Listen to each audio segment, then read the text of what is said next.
Yo, what's up mga boss? It's Tulotsky TV here. For today's video mga bossing, may bago tayong unit dito. Pellet gun to mga bossing, pero gas type to. Uy! Gas type! Sa tinagal-tagal ng panahon, parang isang taon din mahigit. Nung huli ko kayo pinakitaan ng gas type. Ngayon, meron tayong gas type dito. Ito yung pinakamalakas, pero pinakamura sa mga gas type na mabibili nyo. Pero bago yan, basa muna tayo ng comment dito. Eto, sabi to ni Dave, shoutout sa'yo. Ang sabi niya, idol, nasubukan nyo na bang gumawa o magpagawa ng marble gun? O gawan ng reaction video? Malakas din po yung mga ganon. Okay mga boss, yung marble gun sa mga Facebook Reels, doon ko napapanood yan. Mukhang malakas siya no? Kasi para siyang boga na ginawan ng ano, no? Parang yung rifle na gamit natin dito last video. Para siyang ganon, pero DIY kasi yun. Ang gamit doon is yung mas malalaki yung barrel. Kasi malaki yung marble. Yung marble, mga ganito kalaki ata yun, yung mga Holland ba? Yun yung mga gamit doon. Pero malakas siya, no? Siguro sa tansya ko mga nasa 300 FPS to 400 FPS din yun. Depende sa tangke na ilalagay, no? Para kasi siyang ano talaga, boga na ginawang ano, na ginawang rifle talaga. Kaya mas malakas din talaga yung impact nun pag sinindihan na. So ang tanong mo kung gagawa tayo nun, matagal ko nang gustong gumawa nun. Kaya nga lang, parang medyo mahirap siyang gawin. Kaya ko naman sigurong gawin, kaso nga lang talagang tututukan ko yun. Parang wala na akong time para magawa ng ganun. Pero malay natin, in the future, magkaroon tayo ng oras para gumawa nun, gagawa ako nun. Eto, sabi naman to ni Tagabulod Vlogs, shoutout sa'yo. Sabi niya, ang taas ng FPS niyan. Oo nga mga bossing, yung rifle na gamit natin last video, tingin ko ang FPS nun is mga nasa 500 to 700 FPS. Kasi para makabasag ka ng bote talaga, nagamit mo lang is pellet, pero yung iba kasi yung pellet ng metal. Pero kahit sabihin mo ng metal or BBs yung gamit natin, para makabasag ka ng bote, siguro mga ganung kalakas na FPS yung kailangan natin. 600 to 700 or 800. Nanguhula lang ako sa totoo lang. Binabase ko lang din sa mga napapanood ko. Kasi wala naman tayo ng tester ng FPS. Ang mahal kasi nun, nagtingin ako, ang mahal. Parang mga nasa 2,000 plus ata yung FPS tester. O parang 4,000 nga, may nakita ko na ganun. Medyo mahal kasi kaya yun na lang yung kulang sa atin talaga. Pero tingin ko, tansya ko, itong rifle na to na nasa likod ko, nagamit natin last video is parang mga nasa ganun siya, no? 600, 700, or 800 FPS mga bossing. Talagang ang lakas niya. Kasi yung distansya ko doon sa bote, doon sa last video natin, talagang malayo. Pero kahit ganun yung layo ko, nabasag natin yung bote. And last, eto, sabi naman to ni William McMaster. Shoutout sa'yo, idol. So, ang sabi niya, pellet gun vlog ulit, boss. Okay, sige, eto na yung pellet gun vlog ulit natin. Alam ko, kanina nyo pa nakikita. Andyan sa likod ko. Meron tayo ditong KJ Works. MK1 to, mga bossing. Yan, made in Taiwan to. Yan, sabi nung iba is matibay din yung mga gawang Taiwan. Tingin ko, napakatibay nga rin talaga nito. Sabi nung iba is matibay din talaga yung gawang Taiwan and then KJ Works. So ito, i-reviewin natin ngayon. Meron tayo ditong larger pistol na gas type mga bossing. So ano pang hinihintay natin? Unboxin natin yan. Let's go! So etong MK1 natin dito mga bossing, hindi katulad ng double bell. Etong MK1 natin is nakabox lang siya mga boss. So yung double bell kasi may kasama siyang attache case na mismong lagayan ng barrel. Kahit yung mga higher unit natin dito na mga gas type mga bossing, puro nakabox lang. Ang kinagandaan sa double bell, meron siyang kasamang attache case. So etong MK1 mga bossing, ito na yung pinakamura na airsoft gun na pwede mong mabili. Tamang-tama to sa mga newbie mga boss. Kung nag-uumpisa ka pa lang mag-airsoft mga boss, ito yung marirecommend ko sa inyo. So ito yung pinakamura pero pinakamalakas din kung tutuusin mga bossing. Ang FPS netong MK1 is nasa 450 FPS mga boss. 180 to 200 FPS. Pero malakas na siya, nalalakasan na ako dito. Imagine niyo na lang tong 450 FPS mga bossing, halos doble ng lakas ng ordinary natin dito na manual type na airsoft gun. So sa inclusion ng KJ Works MK1 mga bossing, may kasama siyang catalog ni KJ Works. Lahat ata ng unit ng KJ Works is nandito mga bossing. Ayun, ang gaganda rin talaga ng gawa nila, no?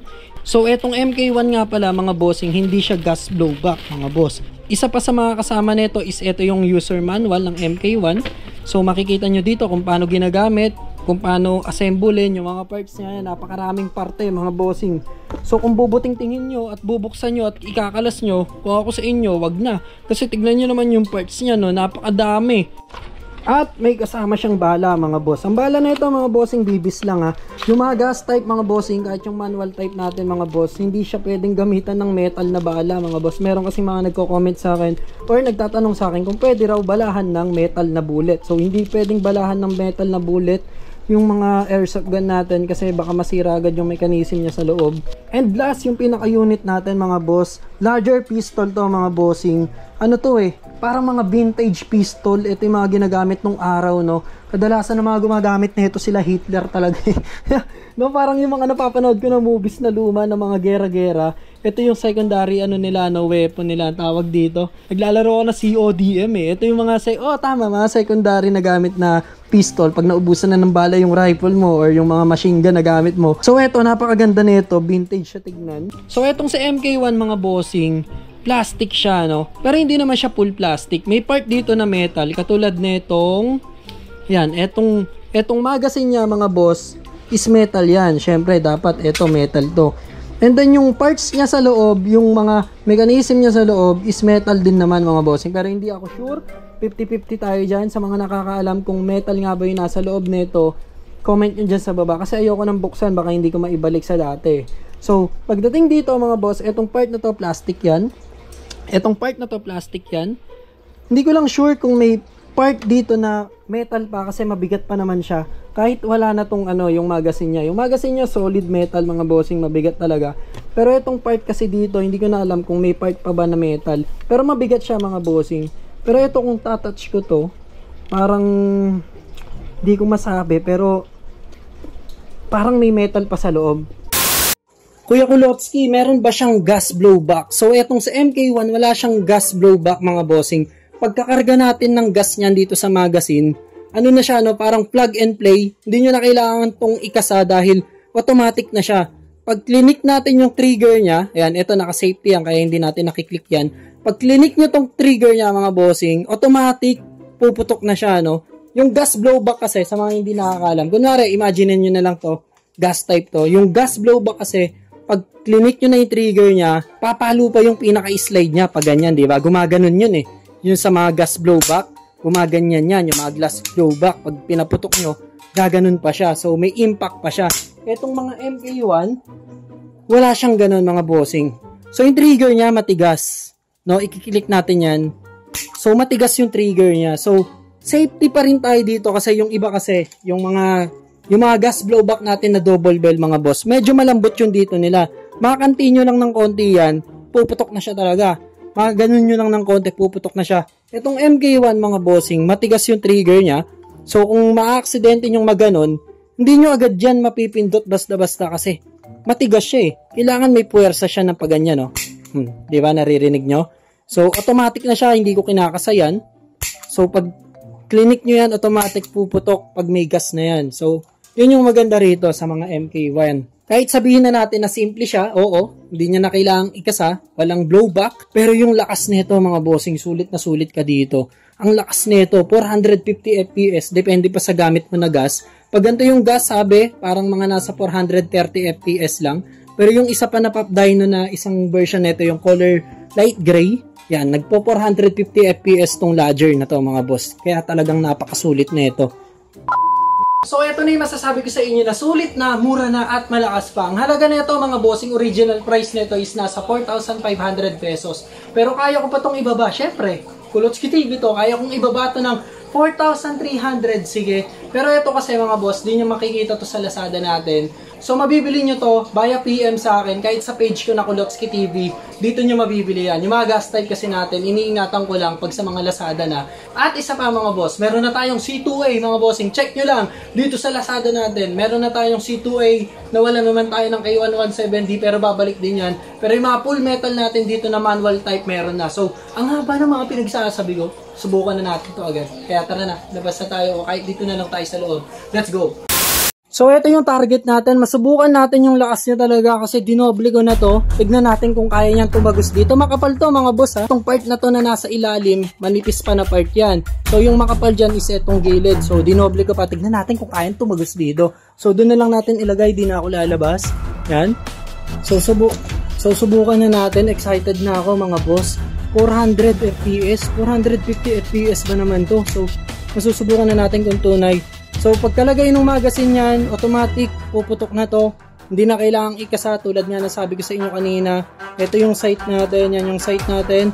So yun yung target. Malayo tayo, medyo malayo tayo dito. Siguro mga nasa ano to, no? 7 feet or 8 feet. So 3, 2, 1, let's go. So malakas talaga siya mga boss.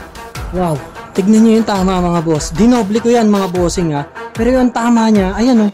Tagus-tagusan mga boss. Bukod pa dyan, tumagus pa sa likod. Ayan o. Ganun siya kalakas. 400 FPS. Dapat talaga magsalamin ako dito, baka bumanda sa mata ko. Diyos ko po. Ito, dodoblihin ko pa. Gawin na nating 3. Ito, pag tumagus pa to dito. Naku, apakaganda talaga kung tatagus pa rito yan. Magchochoot ako ng salamin. Nakakatakot. Baka tumalsik sa akin. So, 3, 2, 1. Let's go. 1, 2, 3, 4. So, ito yung tama mga boss. Ito yung tama niya. Ayan ha, ayan ha. Yan ha. Yan yung tama niya mga boss. Kaboom. Kaboom. Boss, tignan nyo boss. 3 patong na yan pero nagawa niya pa rin butasin. Wow.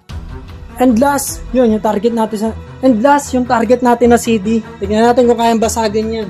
Matibay din yan. Makunat yan mga boss. Dati bago natin mabasag yan, ilang putok. So tingnan natin dito. 3, 2, 1. Let's go. 1, 2, 3, 4, 5. Nakita nyo yan mga bossing? Ang lakas talaga. Wow! Ang bigat! So sobrang sulit na ito mga boss. KJ Works MK1, sobrang sulit niya, no? Malakas pa siya ron sa double bell na G70 na sinubukan natin dati, pero maganda yun. Maangas yun, maporma yun. Maganda rin siya, mas malakas din siya doon sa may Pit Viper na double bell din, pero maporma din yun, tsaka maganda rin yun. Pero ito kasi sobrang sulit na ito sa halagang 4.5, pero kaya ko tong ibigay ng 4.3. Pero 4.5 mga boss, sige, 4.5 may kasama ng gas. 4.5 lang mga boss, may kasama ng gas.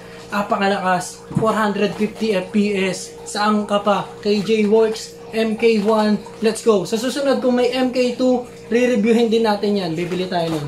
So, available na to mga boss. PM nyo lang ako rito sa page natin. Sa Lazada wala nito. Sa page ko lang. PM mo ko dito. Ang gagawin natin, payment first. Makakashop naman kayo sa akin. Di naman ako scammer. So, yun lang mga boss. Paunahan na lang. Kung gusto nyo nang nakaset na may gas, kung gusto nyo na unit lang, pwedeng pwede. So, kita-kits tayo next video. Lalaruin ko muna to. Let's go. Rock and roll. Napakalakas. Wala.